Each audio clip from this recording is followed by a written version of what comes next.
네, 주님의 은총과 평화가 우리 가운데 임하기를 빕니다. 지금 세계의 현실은 참혹하기만 합니다.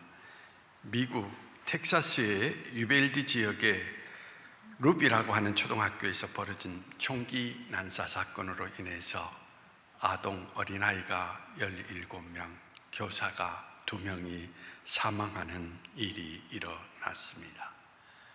이 일을 드러낸 사람은 바로 18살의 청소년이 빚어낸 참극이라고 이야기를 드릴 수가 있습니다. 총선을 치르고 난 이후에 진영 논리에 따라서 서로 비방하고 서로 다툼 가운데에서 사람들은 불안을 느낄 수밖에 없는 오늘의 우리 시대의 형국을 우리는 바라보고 있습니다. 다른 사람에 대한 깊은 관심이 사라지고 따뜻하고 자비로운 세상을 이루기 위한 노력이 사라지게 될 때 우리의 삶은 궁핍하게 된다는 사실인 것입니다. 곤관 시절이지만 믿음의 사람들은 절망의 파도에 휩쓸리면 안 됩니다. 왜냐하면 우리는 근원적인 희망을 바라보고 살아가는 사람들이기 때문인 것입니다. 우리의 신앙의 문제, 그리고 우리의 삶의 문제가 우리가 인생을 살아가면서 버겁게 지고 있는 짐의 문제라고 생각을 하십니까? 사실은 짐의 문제가 아닙니다. 그 짐을 내가 지고 가려고 하는 것 때문에 생기는 문제인 것입니다. 아일랜드의 가난한 농부가 하루는 자기가 거둔 감자자루를 메고 집으로 돌아가는데 갑자기 마차가 와서 옆에 섰습니다. 타십시오. 당신을 제가 모셔다 드리겠습니다 라고 해서 마차를 타게 되었습니다. 근데 마차를 탄 농부는 감자자루를 꽉 끼어안고 앉아있는 것입니다. 그래서 마부는 그 짐도 내려놓으십시오라고 이야기를 합니다. 하지만 그 사람은 이렇게 이야기합니다. 제 몸도 실어주는 것도 감사한데 어떻게 내가 가지고 있는 짐까지 당신에게 피해를 입힐 수 있겠습니까? 라고 말입니다. 여러분, 우리는 이 사람을 바보 같은 사람이라고 이야기를 합니다. 그러나 종종 우리의 삶의 짐을 스스로의 힘으로 지고 가려고 하는 사람과 똑같은 모습이 아닌가 생각을 해봅니다. 그러니까 우리는 지쳐버리고 근심과 두려움에 압도되어 버리는 것도 전혀 이상하지 않게 느껴지게 되는 것입니다. 시편 55편에서 다윗은 원수들의 핍박을 당하면서 불안을 느끼게 됩니다. 그러나 그는 주님께 그의 근심을 맡겼고 새 희망과 확신으로 채울 수 있음을 고백을 합니다.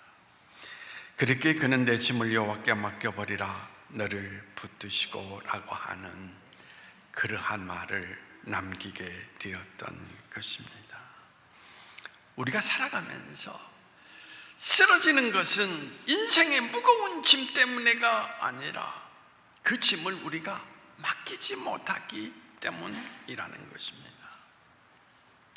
하나님을 믿는 사람과 믿지 않는 사람의 차이점이 무엇입니까?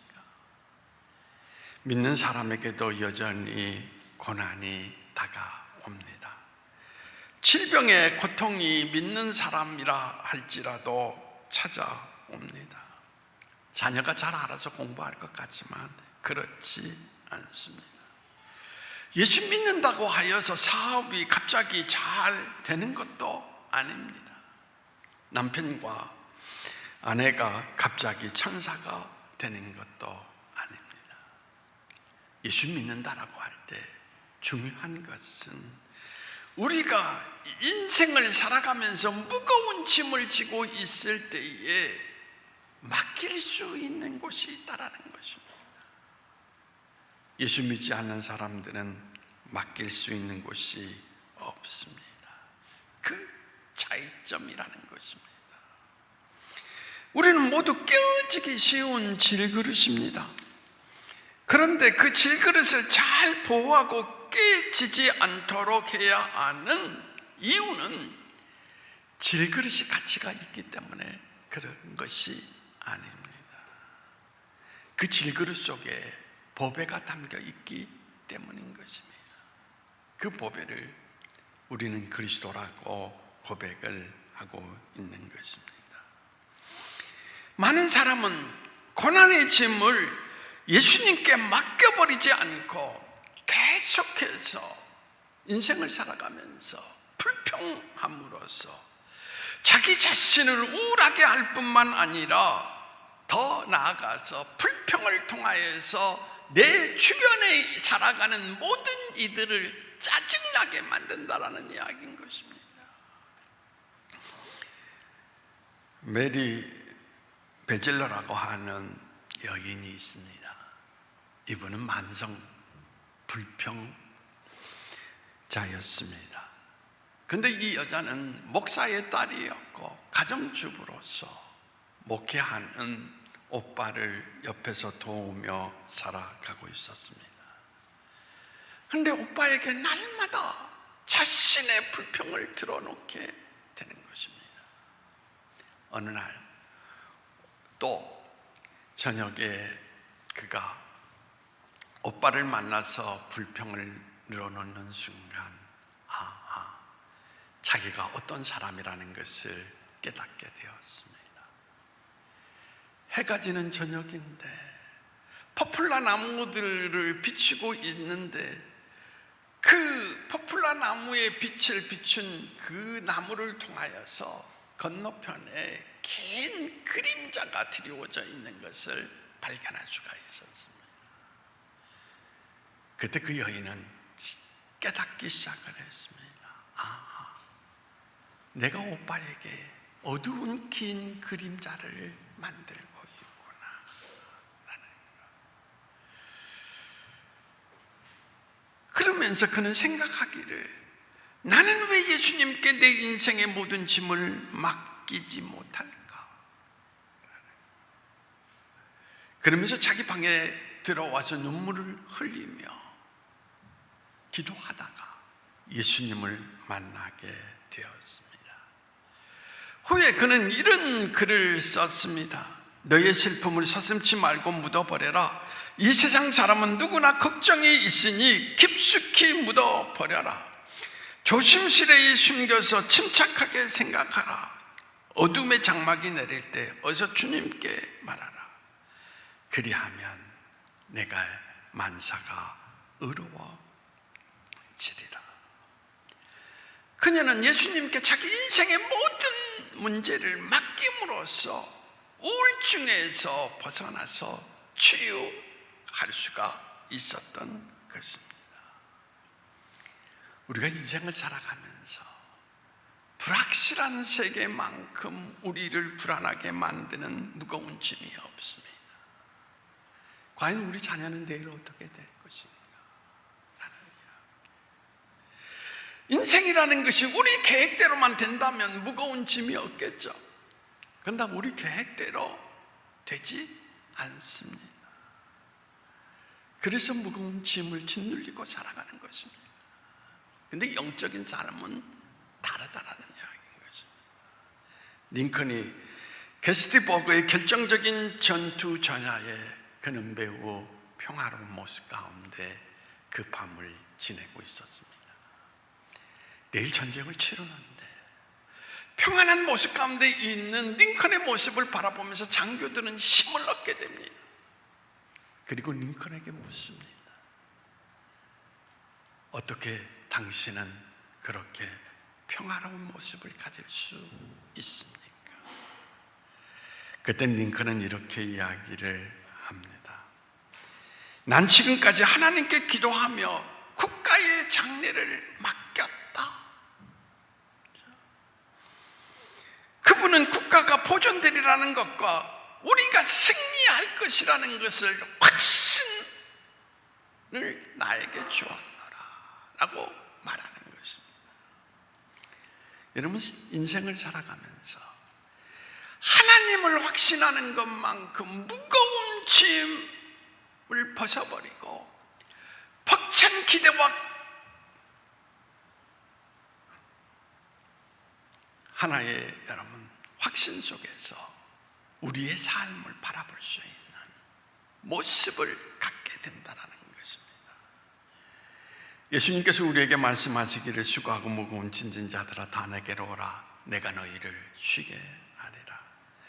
내 멍에를 메고 나를 배우라 나는 온유하고 겸손하니 내 멍에를 메고 나를 배우면 내 영혼이 안식을 얻으리라 라고 하지 않았습니다. 허슨 테일러의 손자 이야기입니다. 제임스 허슨 테일러가 소년이었을 때 그의 형제들은 부모와 떨어져서 말레이시아의 기숙학교에서 살고 있었습니다. 그때 2차 세계대전이 발발됨으로 말미암아 그의 형제들이 다 일본군의 포로가 되어서 다른 학생들과 더불어서 포로 수용소에 갇히게 되었습니다. 자연히 연락이 두절이 되게 되었습니다. 그리고 전쟁이 끝난 이후에 그들은 다시 만나게 되었습니다. 그때 테일러 여사는 아들에게 이렇게 이야기합니다. 나는 내가 중요하게 생각하는 것들을 돌보고 있으니 나는 내가 중요하게 여기는 아이들을 돌봐주겠노라고 하는 하나님의 음성을 듣고 이 확신 속에서 나는 모든 어려운 순간들을 이겨낼 수가 있었다라고 이야기하는 것이었습니다. 사람이 살아가면서 고난을 원하는 사람은 아무도 없을 것입니다. 고난에 부딪히고 싶은 사람이 누가 있겠습니까? 그러나 분명한 것은 이런 상황 속에서 우리가 우선순위를 분명히 알고 하나님을 굳게 믿는 삶을 여러분들이 정한다면 우리는 모든 시험을 이길 수가 있다라는 이야기인 것입니다. 중요한 것은 우리가 깨어지기 쉬운 질그릇이라는 것을 잊지 말아야 된다는 것입니다. 그러나 우리의 연약함을 우리가 알고 있기 때문에 하나님을 의지하고 또한 우리의 삶의 모든 문제를 맡길 수 있다는 것입니다. 그러므로 연약함을 드러내는 것이 중요하다는 것입니다. 제가 요즘 TV에서 하는 우리들의 브루스라고 하는 것을 어제 잠시 보았습니다. 어제 이야기 속에서 아버지가 교통사고를 당하여서 중환자실에서 생사의 기로에 놓여 있습니다. 의사는 희망이 없다라고 이야기를 합니다. 그런데 그 어린 소녀는 할머니들을 손을 붙들고 제주도 산 위에 올라가서 무릎을 꿇고 애절하게 기도를 합니다. 저는 그 장면을 바라보면서 그렇다. 인간의 연약함을 드러내고 하나님을 의지하는 모습 가운데서 하나님은 하실 수 있습니다라는 그들의 모습이 어제는 거기서 끝났지만 오늘 방영되는 그 이야기 속에서 기적으로 나타나지 않을까라는 거. 연약함을 드러낸다라는 거. 그것은 철저하게 하나님을 의뢰한다라고 하는 그 믿음의 자리가 되고 그 믿음의 자리는 모든 것을 극복해 나갈 수 있다라고 하는 것을 말해주고 있는 것입니다. 저도 목회하면서 많은 짐을 졌던 사람입니다. 근데 내 속에 있는 보배로 내 삶의 모든 것을 이겨내려고 하지 않고 내 그릇 가지고 내 자신을 드러내면서 뭔가 해보려고 열심히 노력하며 살아왔다라는 이야기겠습니다. 내가 열심히 노력하는 가운데 하나님께서 계획하신 그 뜻을 바라보지 못할 때가 있었다라는 이야기인 것입니다. 우리 인생이 늦어지고 더디가는 것 같아도 그것이 짐이라고 생각하기보다는 그런 순간마다 하나님께 맡기는 믿음이 필요하다라는 이야기인 것입니다. 오늘 본문 말씀을 여러분 묵상해 보겠습니다. 왜 사도 바울이 이 보배를 질그릇에 가졌다라고 강조를 하고 있습니까? 고린도는 타락했던 도시였던 만큼 복음이 들어간 이후에 은사가 강하게 나타나기 시작을 했습니다. 우리가 잘 아는 대로 고린도서 13장은 사랑장이라고 하는데 이유는 그들에게 나타나는 은사로 말미암아 그들은 믿음을 자랑했지만 늘 싸움이 끝나지 않고 날마다 일어났던 것입니다.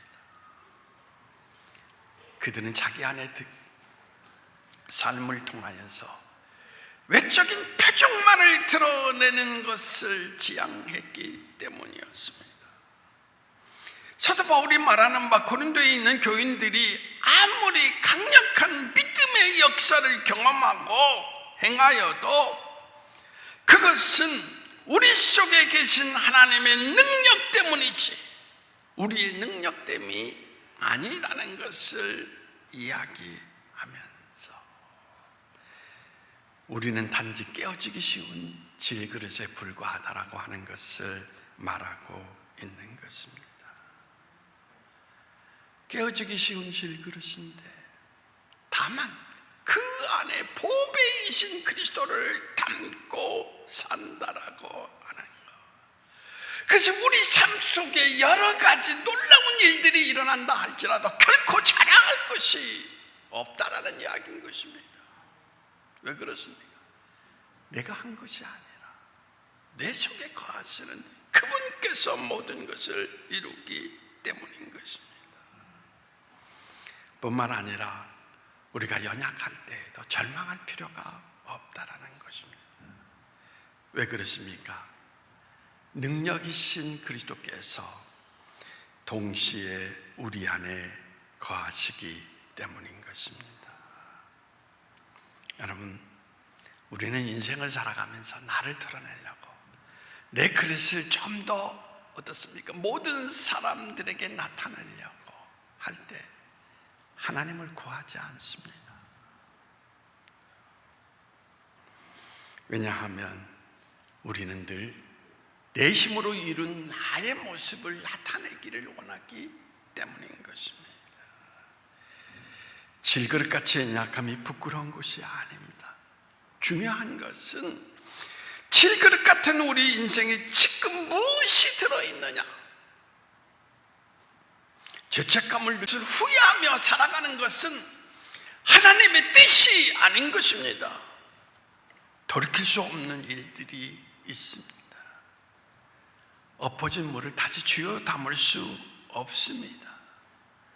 어떻게 어제를 다시 살 수 있습니까? 그러나 오늘은 살 수 있지 않습니까? 가난한 상인의 아들로 태어나서 세계적으로 유명한 호텔 주인이 된 힐톤 곁에는 늘 힘이 되어주는 이가 있었습니다.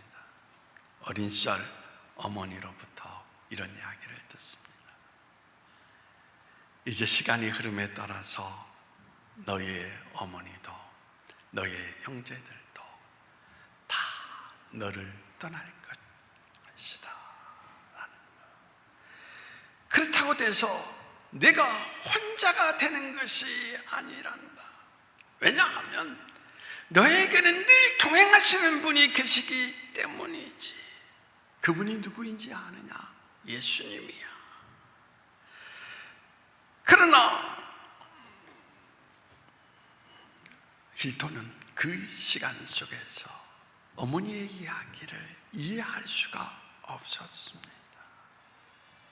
어머니는 덧붙여서 이야기를 합니다.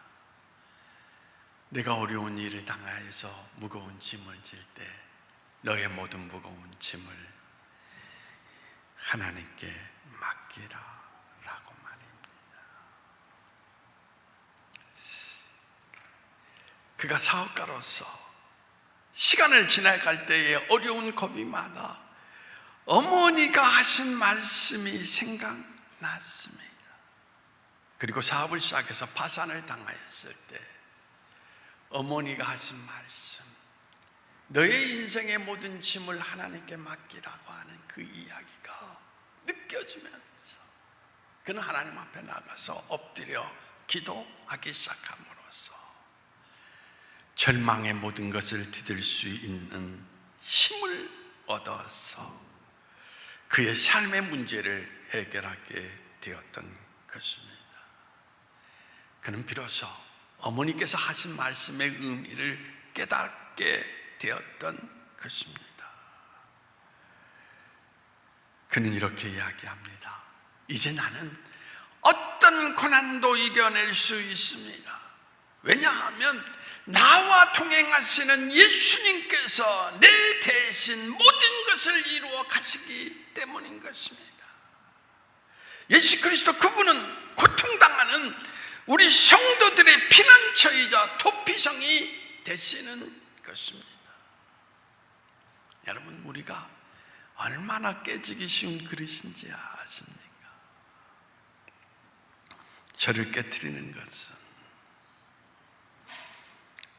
수많은 사람들의 칭찬이 아닙니다. 목회의정 가운데 한 사람의 말 한마디가 저를 무너뜨린다는 이야기인 것입니다. 비난하는 한마디.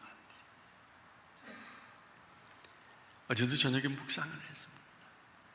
목회의정 가운데 칭찬했던 모든 이야기들은 다 사라졌습니다. 근데 비난의 한마디가 아직도 제 가슴 속에 맺혀서 상처로 남아서 씻겨지지 않는 모습을 바라보면서 참 약한 존재라는 것을 실감하지 않을 수가 없습니다. 바로 이것이 인간의 모습이라고 하는 것. 질그릇의 보배를 담지 못한 깨지기 쉬운 인간의 모습이라는 것입니다. 그런데 우리가 예수를 믿는다는 것은 보배신 그리스도를 우리 안에 담았다라는 것을 이야기하는 것입니다. 그래서 우리는 늘 이렇게 이야기하죠. 이제는 내가 사는 것이 아니라 내 안에 계신 그리스도로 사는 것이라 라고 이야기합니다.